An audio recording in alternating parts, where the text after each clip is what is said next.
Hello students, आज आप सभी का स्वागत है आज की क्लास में।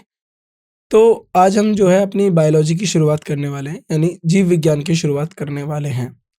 तो देखिए, जब हम बात करें सामान्य विज्ञान की जो हमारी परीक्षा में पूछी जाती है, उसमें जो महत्वपूर्ण है वो है हमारे 3 विज्ञान के भाग। क्योंकि विज्ञान भी आपको पता है 3 जो है भागों में बटी हुई है। अगर हम इस जो हम ऊपर से देखते हैं, जैसे कि ये हमारा साइंस है।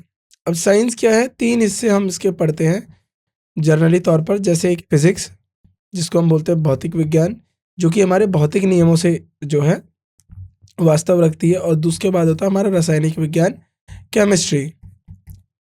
अब उसके बाद अब आता है हमारा जीव विज्ञान यानी बायोलॉजी। देखिए, ये जो तीनों होते हैं ये जो तीनों होते हैं ये आपको प्रकृति को समझने में मदद करते हैं। यानी प्रकृति में क्या नियम है, किस तरीके से हमारी प्रकृति में जो भी चीज़ें होती हैं या किसी भी बात की जो गणना की जा रही है वो किन आधारों पे की जा रही है, उसको ये तीनों विज्ञान जो हैं, भौतिक विज्ञान, रासायनिक विज्ञान और जो है हमारा जैव विज्ञान, समझने में मदद करते हैं। साइंस जो है, विज्ञान का जो क्षेत्र है वो है अपने आप में बहुत बड़ा क्षेत्र है। अगर हम वहीं जीव विज्ञान की बात करें तो जीव विज्ञान के अंदर भी बहुत सारे हिस्से अलग हो जाते हैं। वहीं केमिस्ट्री की बात करें तो कुछ हिस्से केमिस्ट्री में भी बहुत है। और भौतिक विज्ञान की बात करें तो कुछ हिस्से जो है आपको भौतिक और बायो जो है जीव विज्ञान के साथ मिलेंगे, कुछ आपको भौतिक और रासायनिक विज्ञान के साथ मिलेंगे। लेकिन जो हमारा परीक्षा है, हमें उसको ध्यान में रखकर चीज़ों को पढ़ना है, समझना है कि जो सवाल हमसे पूछे जा रहे हैं उतनी जो जानकारी है वह हमारे पास होनी चाहिए, उतनी समझ हमारे पास होनी चाहिए कि जिससे हम अपनी परीक्षा में अच्छा कर पाएँ। अब हम शुरुआत करते हैं अपने जीव विज्ञान की। जीव विज्ञान होता क्या है और ये हमारे लिए क्यों उपयोगी है? देखिए, अब इस पृथ्वी पर आपने देखा होगा जो जीवन है वह या तो जो हमारे जानवर हैं या फिर हम एनिमल्स की बात करते हैं, जो जीव-जंतुओं की बात करते हैं, वह पेड़-पौधे या जानवर। और ये जो इंसान है, जो हम अपनी बात करें, ह्यूमन्स की बात करें, मानव की बात करें, तो मानव भी जो है जानवर में ही आता है। हालाँकि वह थोड़ा विकसित जानवर है, यानी हम थोड़े और जो हमारे जानवर हैं, जो हमारे साथी हैं, हम उनसे ज़्यादा विकसित हैं क्योंकि भगवान ने हमें सोचने की शक्ति दी है और उस सोचने की शक्ति से हमने अपने आप का विकास किया है। तो आपने इवोल्यूशन पढ़ा होगा कि कैसे जो आज का मानव है वो पुराने मानव की तुलना में देखा जाए तो काफ़ी हद तक अलग था। अगर हम आज के मानव को जानवर नहीं मानते तो अगर वहीं हम अपने पूर्वजों को देखें, जो हमारा इवोल्यूशन के दौरान हमने अपने आप को बदला, तो वहीं पुराने मानव को देखें तो वह कहीं हद तक जो है आज का गोरिल्ला, चिंपैंजी और इन जैसा लगता था। तो हमें सोचने की शक्ति दी है और हम अपनी उस सोचने की शक्ति से अपने जीवन को बदल रहे हैं। इसीलिए जो मानव है वो सबसे विकसित, अगर हम बात करें, जानवर है। तो जो हम पढ़ेंगे वो इस जीव विज्ञान में हम क्या पढ़ेंगे? सबसे पहली बात तो हम एनिमल्स को पढ़ेंगे, यानी जीव-जंतुओं को पढ़ेंगे और उसके बाद पौधों को पढ़ेंगे, प्लांट्स को पढ़ेंगे। किस तरीके से जो जानवर हैं, उनके अंदर जीवन प्रणाली कैसे काम करती है? किन चीज़ों से वो बने हैं, कैसे वो पेड़ों से अलग है। देखिए, दोनों तो जीवित है, पर किस तरीके से पेड़ अलग हो गए और मानव अलग हो गए, इन सबको लेकर भी चर्चा करेंगे। और उसके बाद हम बात करेंगे कि जो इनके साम्राज्य है, यानी कौन-सा जानवर किस साम्राज्य में आता है, उसको लेकर भी हम चर्चा करेंगे।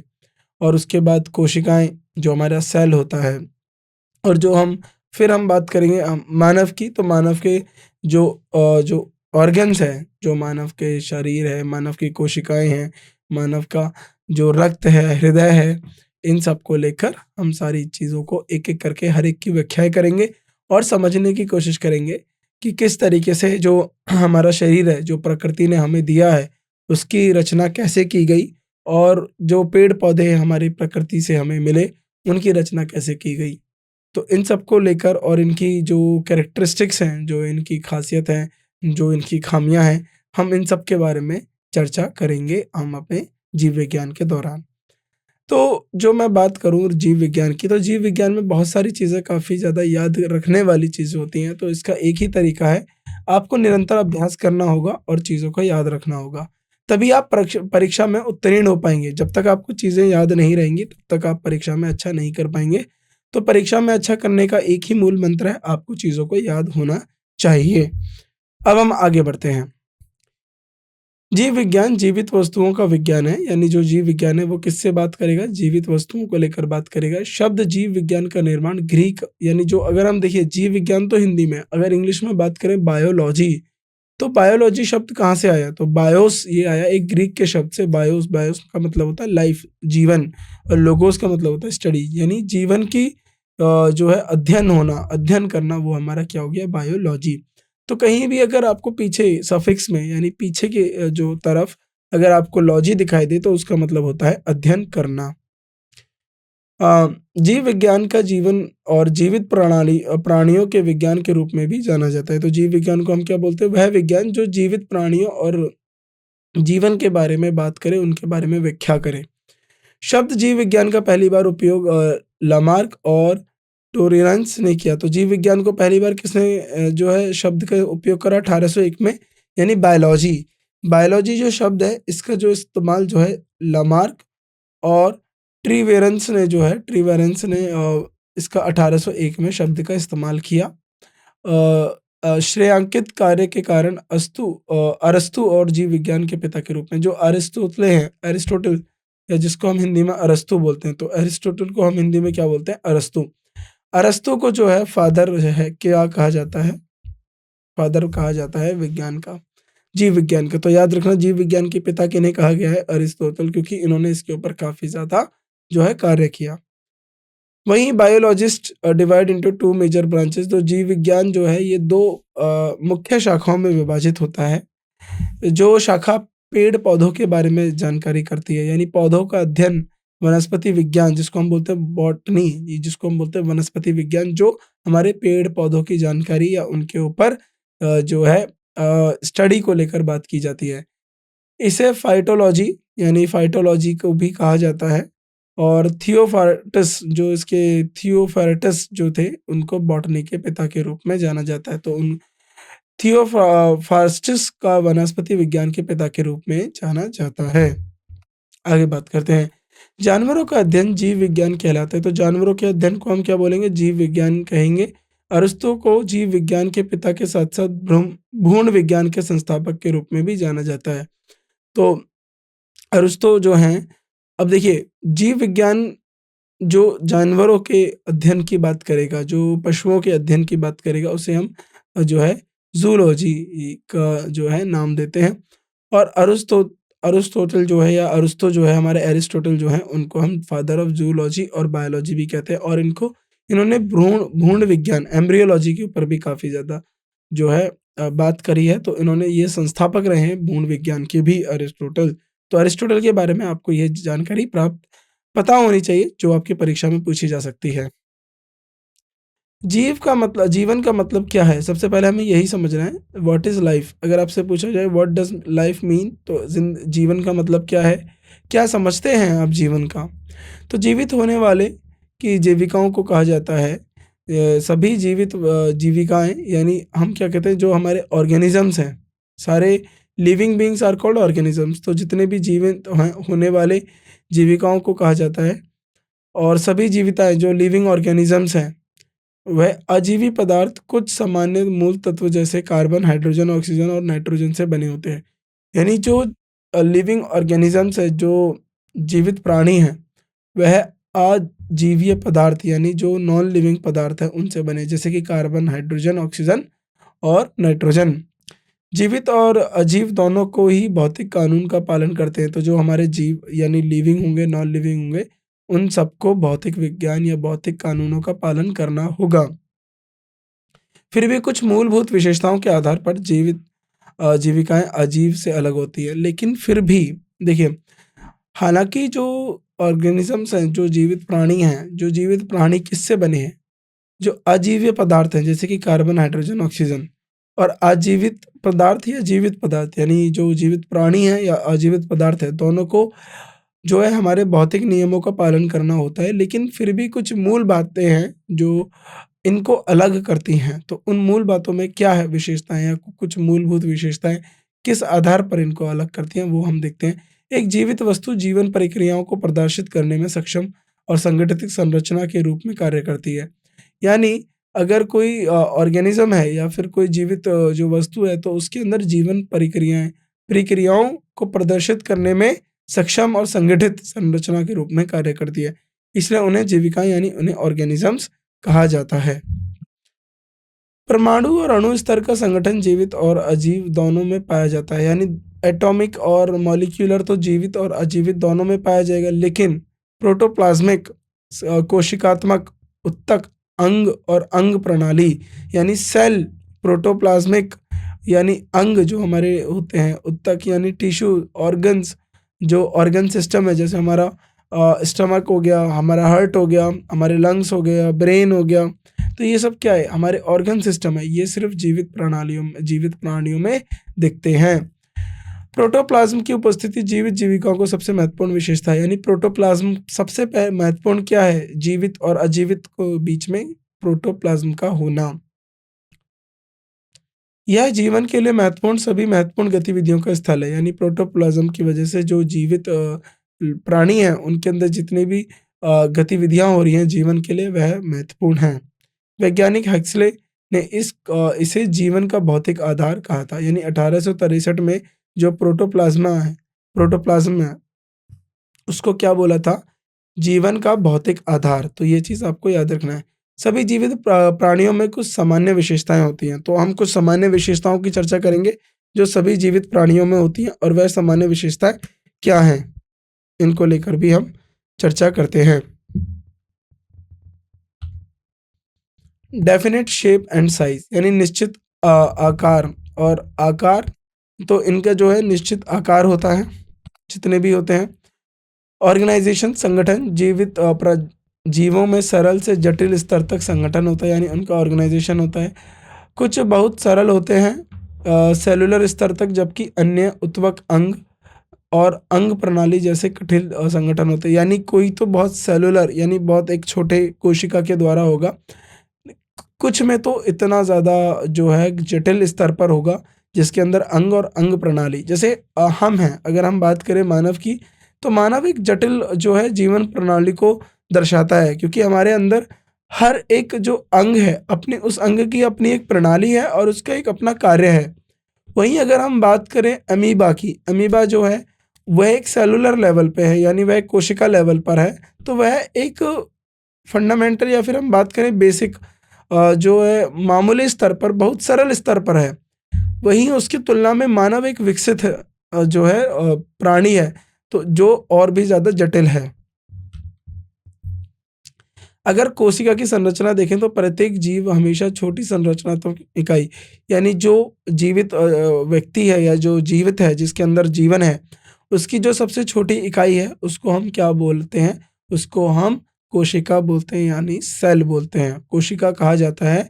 और वह कोशिकाओं के जोड़ से, यानी कोशिकाओं से ही बनता है। यानी कोशिकाओं से क्या बनेगा, कोशिकाओं से धीरे धीरे धीरे धीरे एक ऑर्गन बनेगा, ऑर्गन से ऑर्गन सिस्टम बनेगा, ऑर्गन सिस्टम से एक पूरा का पूरा यानी अंग, कोशिकाओं से अंग, अंग से अंग प्रणाली, और अंग प्रणाली से पूरा का पूरा एक जो है प्राणी की जो है संरचना होती है। अब इसको इस तरीके से आप देखा जाए तो अगर हम मानव के जीवन की बात करें, तो मानव के जीवन की जो शुरुआत होती है वह माता के गर्भ में होती है, जहाँ पर एक जो है स्पर्म जो है, एक ओव्यूल, ये दो जो है हमारे बहुत सेल सेल यानी अगर आप बात करें कोशिका लेवल पर जाकर फर्टिलाइज होते हैं। और ये जब फर्टिलाइज होते हैं तो इनमें सबसे थोड़ा थोड़ा सारे पहले कोशिकाएं बनती हैं, फिर उसके बाद इसमें ऑर्गन आना शुरू होते हैं, फिर धीरे धीरे धीरे ये जो मानव है, कोई भी मानव हो, जो माता, हर मानव माता के गर्भ में पैदा होता है, गर्भ से जो है जन्म लेता है, तो गर्भ में वह धीरे धीरे धीरे धीरे एक शिशु के रूप में जो है बनता है। तो जो जीवन की शुरुआत होती है वह सबसे पहले कोशिका से होती है, यानी सेल से होती है। फिर आता है हमारा प्रोटोप्लाज्म। सभी जीवित कोशिकाओं में प्रोटोप्लाज्म नामक का अर्धद्रव होता है, यानी सेमी फ्लूइड, जो आधा द्रव होता है। यह एक जटिल कोलाइडल सिस्टम है जहाँ सभी महत्वपूर्ण गतिविधियां होती है। तो यानी जो भी कोशिकाएं हैं, कोशिकाओं के अंदर प्रोटोप्लाज्म होता है। तो प्रोटोप्लाज्म के अंदर सारी की सारी जो जीवन को संरचनित करने वाली गतिविधियाँ होती हैं या जीवन देने वाली गतिविधियाँ होती हैं, वह सारी की सारी प्रोटोप्लाज़्मा में होती हैं।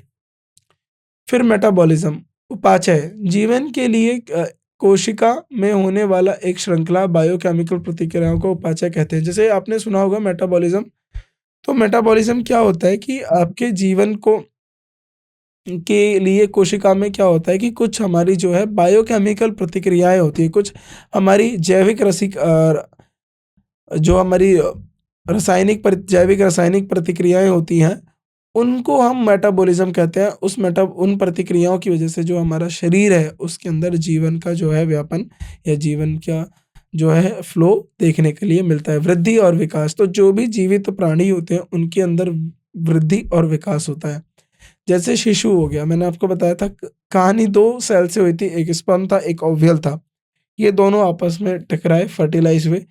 तो वहाँ से शुरू होकर मानव का जीवन जो है, जब एक शिशु पैदा होता है, पैदा होने से उसकी वृद्ध अवस्था तक उसका जीवन निरंतर विकसित और उसका जो साइज़ है जीवन यानी जो उसका शरीर का जो आकार है, उसमें परिवर्तन होता रहता है। वहीं अगर हम बात करें पेड़ या पौधों को लेकर भी, तो पेड़-पौधे एक बीज से उत्पन्न होकर एक विशालकाय पेड़ का निर्माण लेते हैं। तो इनके अंदर भी जो इनका जो शरीर है, उसके अंदर भी उनका आकार में वृद्धि होती है। तो सभी जीव अपने आकार में वृद्धि दिखाते हैं। विकास जीवों के जीवन चक्र के दौरान परिवर्तन की एक श्रृंखला है। यानी जो पूरे विकसित जो जीव हैं, उनके जीवन चक्र के दौरान एक पूरा परिवर्तन की श्रृंखला दिखती है। जैसे अगर हम बात करें हम मानव की, तो एक जो है बच्चा है या जो एक शिशु है, उसमें धीरे-धीरे जैसे ही वह उम्र के साथ बड़ा होता है, तो उसके अंदर परिवर्तन होते हैं। फिर एक युवावस्था में आकर उसके जैसे ये बाल आने लगते हैं, चेहरे पे बाल आने लगते हैं, जो है आवाज़ में भारीपन आने लगता है और जो उसकी शरीर है, उसकी संरचना जो है बदलती रहती है। तो इसके दौरान इसको हम बोलते हैं कि यह एक जीवन का जो वृद्धि और विकास जो है, जीवित होने का एक महत्वपूर्ण भाग है। अब बात करते हैं गतिविधियाँ। अधिकांश जानवर एक स्थान से दूसरे स्थान पर जाने की प्रतिक्रियाओं को स्थानांतरण कहते हैं। यानी लोकोमोशन क्या है कि एक जगह से दूसरी जगह जाने की गतिविधियों को स्थानांतरण कहते हैं। स्पॉन जैसे स्थिर जानवर और पौधों में गति केवल उनके शरीर के भाग में दिखी जाती है। गुरुत्वाकर्षण और प्रकाश की प्रतिक्रिया में जड़ और तने का झुकना का कली और खुलना गति का उदाहरण है। यानी देखिए, जो जानवर है, अधिकांश जानवर जो हैं एक जगह से दूसरी जगह पर जाते हैं, वह मूवमेंट दिखाते हैं, स्थानांतरण करते हैं। लेकिन सॉरी माफ़ कीजिएगा, जो हमारे पेड़-पौधे हैं, वह जो है एक स्थान से दूसरे स्थान तक नहीं जा पाते। तो इसका मतलब ये नहीं है कि उनके अंदर जीवन नहीं है, उनकी गतिविधियाँ दूसरे तरीके से देखी जा सकती हैं, जैसे कली का खिलना, फलों का आना, फलों का टूटना, पेड़ का झुक जाना, ज़्यादा पत्तियों के भार की वजह से झुक जाना, कम पत्तियों की वजह से उसका स्थिर होना। तो इन सब बातों को देखकर हमें पता चलता है कि गतिविधियाँ भी जो है जीवन दर्शाने की एक जो है एक तरीका हो सकता है, जिससे हमें पता चले कि इस प्राणी में या इस पदार्थ में जीवन है या नहीं। प्रतिक्रिया या उत्तेजना, यानी जब हम बात करें स्टिमुली और रिस्पॉन्स, उत्तेजना की परिमाण स्वरूप एक जीवन में दृश्यमान परिवर्तन की प्रतिक्रिया कहा जाता है। यानी अगर आप किसी के अंदर आप परिणाम स्वरूप या उत्तेजना को महसूस करते हैं या देखते हैं, तो उसको प्रतिक्रिया कहा जाता है। एक्सक्रीशन यानी उत्सर्जन, यानी उपापचय के दौरान, यानी अगर हम बात करें के दौरान उत्पन्न हुए अपशिष्ट उत्पाद के शरीर से हटाए या उत्सर्जन है। यानी अगर आप क्या करें, हमारे अपने शरीर में से कुछ जो खराब वस्तु है या फिर खराब उत्पाद है, उसको हम अपने शरीर से निकाल देते हैं मेटाबॉलिज्म की मदद से। तो उसको भी एक्सक्रीशन जिसको कहा जाता है, तो उसको भी हम जो है जीवित होने का एक सबूत मानते हैं। अब आता है श्वसन। श्वसन प्रणाली यानी रेस्पिरेशन, सभी जीवित प्राणियों को खाद्य के ऑक्सीकरण के लिए ऑक्सीजन का उपयोग करना और ऊर्जा प्राप्त करना और कार्बन डाइऑक्साइड को बाहर निकालना श्वसन है। अगर हम मनुष्य की बात करें, तो मनुष्य क्या करते हैं, जो हम एनिमल्स हैं या जो जानवर है क्या करते हैं, अधिकांश तौर पर हम ऑक्सीजन को ग्रहण करते हैं खाने के लिए, यानी हम ऑक्सीजन लेंगे और ऑक्सीजन लेकर कार्बन डाइऑक्साइड का जो है हम क्या करते हैं, कार्बन डाइऑक्साइड बाहर निकालते हैं। तो इसके श्वसन की प्रणाली क्या होती है कि हमने ऑक्सीजन को लिया, उससे हमने ऊर्जा ली, ऊर्जा प्राप्त करी और कार्बन डाइऑक्साइड बाहर निकाली, तो इसको हम श्वसन बोलते हैं। पोषण, देखिए जो जीवित जीव अपने पर्यावरण से खाद्य प्राप्त करते हैं ताकि वह ऊर्जा, विकास और मरम्मत प्राप्त कर सकें। तो जो जीवित व्यक्ति होते हैं, अब उनके अंदर जो है पोषण तत्व होता है। पोषण तत्व होने के पीछे क्या जो अधिकांश, अगर पोषण जो तत्व है, अगर जैसे मान लीजिए कोई भी जीवित व्यक्ति होता है, अभी हमने बताया उसको विकास के लिए ज़रूरत होती है, उसको ऊर्जा प्राप्त करनी होती है, उसको अपने शरीर में मरम्मत करनी होती है, तो इसीलिए उसको उसके लिए खाना चाहिए, है ना? खाद्य पदार्थ चाहिए, तो खाद्य पदार्थ को पर्यावरण से प्राप्त करना न्यूट्रिशन कहते हैं, पोषण कहते हैं। चाहे तो वह पौधों की तरह अपना खाना खुद बना सकता है, नहीं तो हम मनुष्य की तरह जो खाना जो है वो बाहर से प्राप्त कर सकता है। अब आता है प्रजनन। प्रजनन का मतलब प्रत्येक जीव जीवन के निरंतरता बनाए रखने के लिए खुद की तरह संतान उत्पन्न करता है। ये बिल्कुल सही बात है। देखिए अगर प्रजनन प्रक्रिया बंद कर दी जाए तो पृथ्वी से जो जीवन है वह खत्म हो जाएगा। तो इस जीवन चक्र को चलाने के लिए आपने देखा होगा हर कोई जो प्राणी होता है, जो अधिकतर प्राणी होते हैं वह अपनी जो संतान है उत्पन्न करते हैं ताकि ये जो जीवन प्रक्रिया है चलती रहे। उस जिसकी वजह से जो हमारी पृथ्वी है, जो हमारी प्रकृति है, उसके अंदर जीवन कभी नष्ट ना हो और जीवन हमेशा चलता रहे।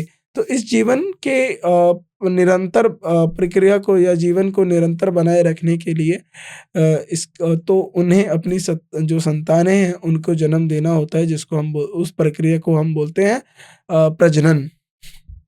चाहे यह जानवर हो या मनुष्य हो या पेड़ पौधे हों, हर एक में प्रजनन जो है देखने के लिए मिलता है। अनुवंशी सत्तता यानी जेनेटिक कंटिन्यूटी, अब इसको हम समझते हैं सभी जीवियों में विरासत में आने वाली अनुवंशी सामग्री जैसे डीएनए होता है जो एक पीढ़ी से अगली पीढ़ी तक जाता है। तो ये मैं डीएनए आपको थोड़ा सा समझाता हूँ। देखिए क्या होता है कि कभी आपने देखा होगा आपके बहन भाई या घर के और किसी परिवार के सदस्य, जो भी घर का सदस्य है, किसी की आंखें भूरी होती हैं, किसी की काली होती हैं, तो किसी की हल्की नीली होती हैं। आपने देखा कि ये नीली आंखें जो हैं घर में किसी और की नहीं है और आपके किसी भाई या बहन की हो सकती हैं या माताजी की हो सकती है, पिताजी की हो सकती है। तो ये जो सब होता है ये डीएनए की वजह से होता है। तो डीएनए क्या होता है? डीएनए एक तरीके से इन्फॉर्मेशन लेकर चलता है हमारी। तो जो आपको आपके पीछे पूर्वजों से जो डीएनए मिला, यानी आप जो हैं अपने पिताजी जो बायोलॉजिकल फादर हैं, यानी आपके जो बायोलॉजिकल फादर हैं, जो पिताजी हैं, उन्होंने आपको जन्म दिया। आपके पिताजी को किसी उनके पिताजी ने जन्म दिया होगा, उनके पिताजी को उनके पिताजी ने जन्म दिया होगा। तो इस तरीके से जो जीवन प्रणाली चलती रहती है, तो उससे क्या होता है कि आपके अंदर डीएनए आता है, ट्रांसफ़र होता रहता है और ये डीएनए जो होता है, यह आपकी जो इन्फॉर्मेशन है, जैसे आँखों का कलर हो गया, ग्रोथ हो गया, बालों की ग्रोथ हो गई और किसी भी अन्य तरीके का जो जानकारी है, वह अपने साथ लेकर चलता है। तो कभी आपको यही देखने के लिए मिलेगा कि जो आपके लक्षण हैं या आप जिनके ऊपर गए हैं, वो आपके कोई बहुत पहले के पूर्वज रहे होंगे। तो ये डीएनए लेकर चलता है और ये हम किसमें देखते हैं? ये हम उन प्राणियों में देखते हैं या उन पदार्थों में देखते हैं जिनके अंदर जीवन की जो है जीवन होता है। अब आता है अगला हमारा होमियोस्टेसिस। होमियोस्टेसिस क्या होता है? जीवित जीव अपने आंतरिक स्थिति को बनाए रखकर खुद को स्थिर रखते हैं, यानी वह अपने आप को जो है स्थिर रखने के लिए जो प्रक्रिया से गुजरते हैं उसको बोलते हैं होमियोस्टेसिस। अब आता है हमारा सेल। तो हम सेल के बारे में थोड़ा-सा यहाँ आज जो है बात कर लेते हैं, बाकी जो बात होगी सेल के बारे में वो हमारी अगली कक्षा में होगी। जो सेल है ये जीवन की इकाई है। जैसे हमने एटम के बारे में पढ़ते हैं, परमाणु के बारे में पढ़ते हैं, तो हम बोलते थे कि परमाणु सबसे पहला जो पदार्थ है, सबसे छोटा पदार्थ परमाणु है, लेकिन परमाणु के अंदर भी बहुत सारी चीज़ें होती हैं। तो परमाणु को हम इकाई मानते हैं। तो वैसे ही हम अपने जो जीवन जिनके अंदर जो जीवन है, जीवन जिनके अंदर है, जीवित व्यक्ति हैं, तो उनके अंदर जो सबसे छोटी इकाई होती है, जीवन की इकाई होती है, उसको हम सेल बोलते हैं। और सेल की अध्ययन को हम साइटोलॉजी बोलते हैं। तो याद रखना, कोशिका के अध्ययन को हम साइटोलॉजी पढ़ते हैं, ये आपकी परीक्षा में पूछा जाता है। कोशिका जीवन की मूल संरचनात्मक और कार्यात्मक इकाई है, यानी कोशिका की से जो है हमारा स्ट्रक्चरल और फंक्शनल, यानी संरचनात्मक, यानी जिससे संरचना हुई है वह कोशिकाएं हैं, और जो कार्यात्मक इकाई भी हमारी क्या है, कोशिका है। तो ये आपको पता होना चाहिए। प्रत्येक में और हर जीव सबसे छोटे से लेकर सबसे बड़े तक कोशिकाओं से बना होता है, यानी चाहे वो जीव सबसे छोटा जीव हो, चाहे वह जीव सबसे बड़ा जीव हो, प्रत्येक जीव जो होता है वह कोशिकाओं से बना होता है। इसलिए हम कह सकते हैं कि कोशिका शरीर का निर्माण खंड है। कुछ जीव एकल कोशिका नामक एकल कोशिका से बने होते हैं, अन्य कई कोशिकाओं से मिलकर बने होते हैं। तो यानी कुछ जीव जो है एक ही कोशिका से बनेंगे, और कुछ जीव जो है एक से ज़्यादा जो है कोशिकाओं से बने होते हैं। यानी यूनिसेलुलर यानी एकल कोशिका, और जिसको हम बोलते हैं बहु कोशिकीय जीव कहा जाता है, यानी मल्टी सेलुलर ऑर्गेनिज्म कहा जाता है। तो कुछ जीव जो है आपके एक कोशिका से बनेंगे, कुछ आपके दो कोशिकाओं से बने हुए हो सकते हैं।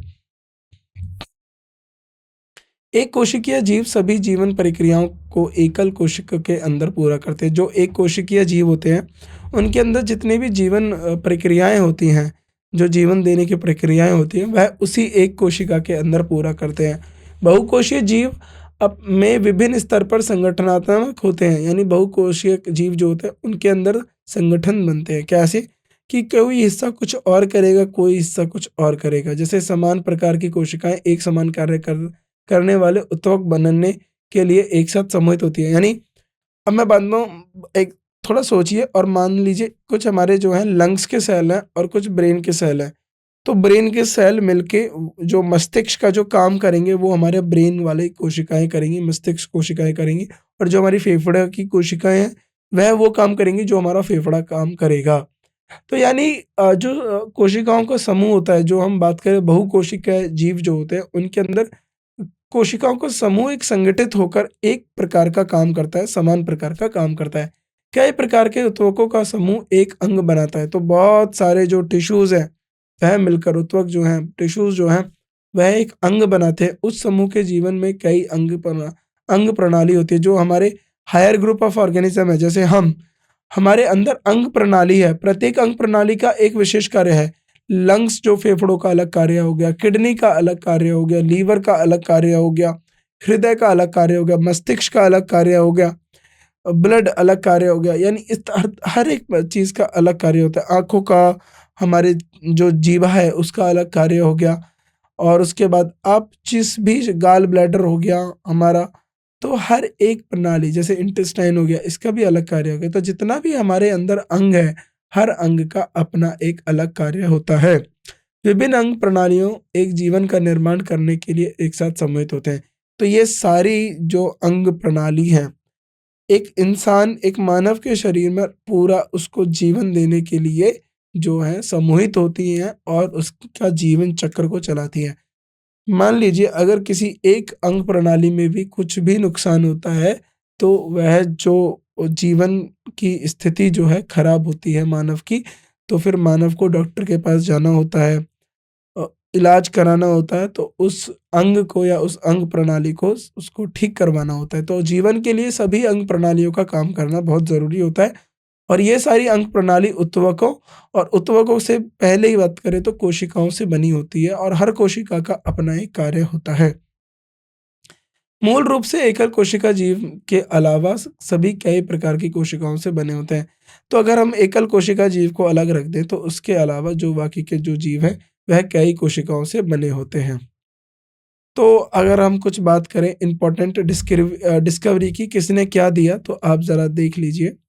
अगर हम बात करें all plants are made up of cell, तो ये हमारे श्लेडिन ने बताया था, शेल्डन ने बताया था 1838 में कि जो प्लांट्स हैं वो किससे बने हैं?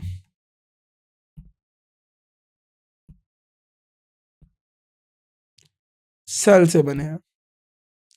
शौवन ने क्या बताया 1839 में? जो सभी पौधे हैं वह कोशिकाओं से बने। इन्होंने बताया जो सभी प्राणी हैं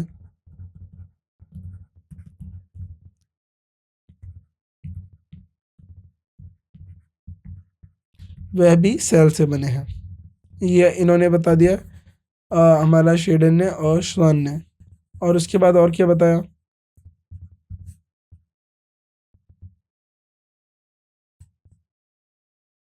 जो हमारा गोल्गी था, कॉर्नेलियो गोल्गी, 1898 में उन्होंने गोल्गी बॉडीज, आगे हम पढ़ेंगे कोशिका के अंदर पढ़ेंगे गोल्गी बॉडीज क्या होता है। आप बस याद रख लीजिए किसने क्या बताया। वाल्डियर ने 1888 में बताया क्रोमोसोम्स। ये भी हम पढ़ेंगे क्रोमोसोम्स क्या होते हैं।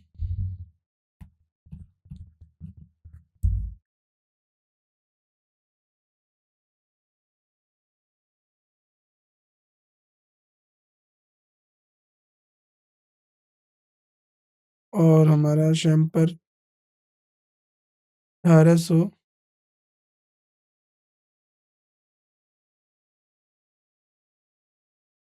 क्लोरोप्लास्ट के बारे में बताया। क्लोरोप्लास्ट क्या होता है? क्लोरोप्लास्ट जो होता है वो हमारा कलर, रंग देने के लिए काम आता है। एक एक को हम, क्रोमोसोम्स हो गया, गोल्गी बॉडीज हो गया, क्लोरोप्लास्ट हो गया, हर एक को हम डिटेल में पढ़ेंगे। यहाँ बस आप ये याद रख लीजिए किसने क्या बताया। उससे क्या होगा कि अगर आपके एग्जाम में ये पूछा जाए नाम कि किसने किसका खोज करा तो आप बता पाएंगे। जी पलाडे ने क्या बताया? राइबोसोम्स।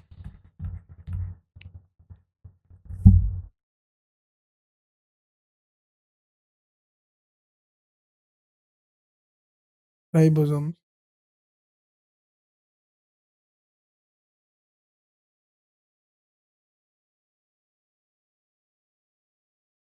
लाइजोम्स। लाइजोम्स के बारे में सी डी डोवे ने बताया। टी बोवेन ने किसके बारे में बताया? सेंट्रोजोम। और रिचर्ड ऑलमन ने माइटोकॉन्ड्रिया।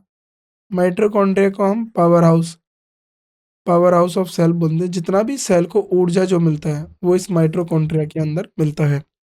तो ये आपको पता होना चाहिए किसने किसकी खोज करी, क्योंकि अगर आपकी परीक्षा में यह सवाल पूछे गए तो आप सक्षम हो बताने के लिए।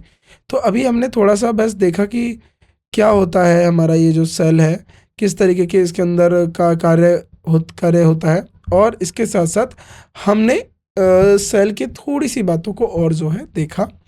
मुख्यतः अब जो हमारी अगली क्लास होगी, जो अगली क्लास में जिस यानी जो हमारी अगली कक्षा होगी उसमें हम जो कोशिका को लेकर और ज़्यादा चर्चा करेंगे कि कोशिका की खोज कैसे हुई, रॉबर्ट हुक का क्या कार्य था, किसने हमारा जीवित कोशिका और अजीवित कोशिका की खोज करी, कितनी तरह की कोशिकाएं होती हैं, प्रोकैरियोटिक कोशिका, यूकैरियोटिक कोशिका क्या होती है, इनका स्ट्रक्चर क्या होता है, टाइप क्या होता है, इन सब की चर्चा हम अपने आने वाली क्लास में विस्तार रूप से करेंगे। तब तक के लिए जो बातें आपको मैंने बताई शुरुआती तौर पर कि बायोलॉजी क्या होती है, जीव विज्ञान क्या होती है, अगर पेड़ पौधों को अध्ययन करते हैं तो हम उसे वनस्पति विज्ञान कहते हैं।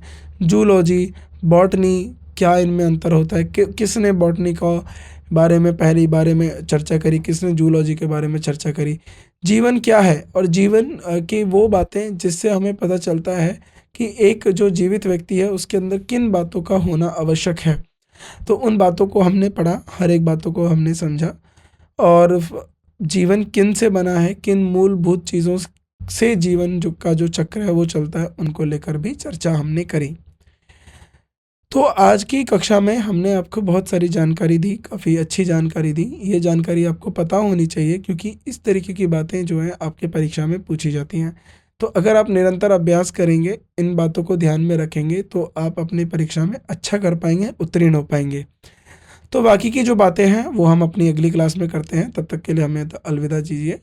धन्यवाद हमसे जुड़ने के लिए। कोई भी अगर समस्या हो तो आप हमसे पूछ सकते हैं। शुक्रिया।